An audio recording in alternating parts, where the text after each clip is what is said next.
Ini mungkin segi profesional secara sekretari ya, Mas Givari, sesuai profesi saya ya. Jadi yang pertama, mungkin yang penting banget teman-teman harus punya skill komunikasi, karena kita sebagai seorang sekretari itu kan akan lebih sering ketemu dengan klien, teman-teman atasan kita. Skill komunikasi itu penting banget, baik secara lisan maupun tulisan.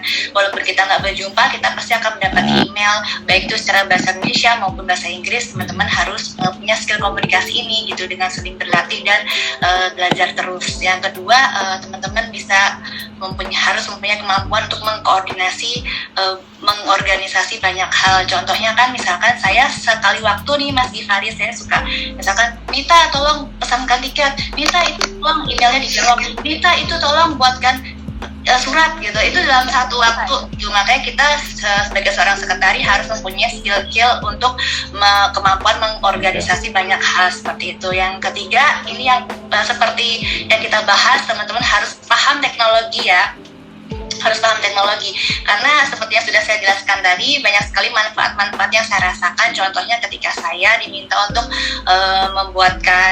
memesan tiket pesawat atau untuk men-scheduling jadwal, saya nggak perlu susah-susah untuk kasih note tulis gitu ya, tinggal seperti yang saya jelaskan tadi, tinggal di email lalu di-linkkan ke kalender. Tentu teman-teman sudah notice kalau akan ada meeting seperti itu. Yang keempat, teman-teman harus mempunyai sifat yang problem solving. Problem solving ini gimana ya cara melatihnya, karena kan banyak ya Mas Givari, masalah-masalah yang kita hadapin, contohnya atasan yang rumit atau masalah administrasi kantor, dan itu tuh dalam sewaktu-waktu biasanya. Jadi teman-teman diminta untuk mempunyai sikap problem solving ini dengan cara kemampuan juga berpikir secara kritis, Mas Givari. Dengan cara gimana kita harus rajin membaca atau kita belajar ilmu-ilmu baru supaya mengasah kemampuan ini, seperti itu. Yang kelima, teman-teman juga harus menjadi orang yang fleksibel dan dapat diandalkan, karena saya sebagai seorang sekretari mengalami sekali 24 jam saya harus standby untuk ketika kapanpun bos atasan menghubungi saya harus selalu standby 24 jam, baik itu saya lagi cuti, saya lagi libur hari raya atau apapun tuh pasti akan dihubungin. Jadi menjadi seorang yang fleksibel dan diandalkan.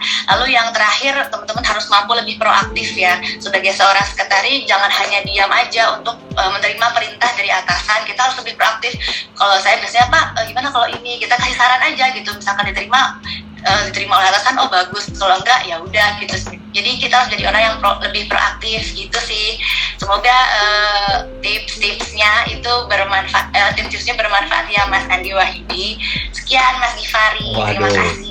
Lengkap sekali jawabannya. Bahkan saya tadi sempat sebenarnya mau selipin pertanyaan, kalau seandainya kita berbeda pendapat sama si bos itu caranya seperti apa. Ternyata di poin terakhir ya termasuk kalau ada yang ingin disampaikan, dan dari segi keramah tamahan itu jadi diri sendiri aja Mbak Meta ya. Nggak usah dibuat-buat, nggak usah terlalu pengen kelihatan bagus ya.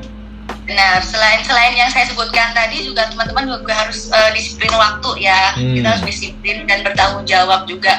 Jadi teman-teman kalau bisa punya slogan buat diri saya Mas Givari, love your job so you don't have to work. Jadi ketika kalian cinta pekerjaan kalian kan nggak perlu kerja ya kan, jadi mengalir aja gitu.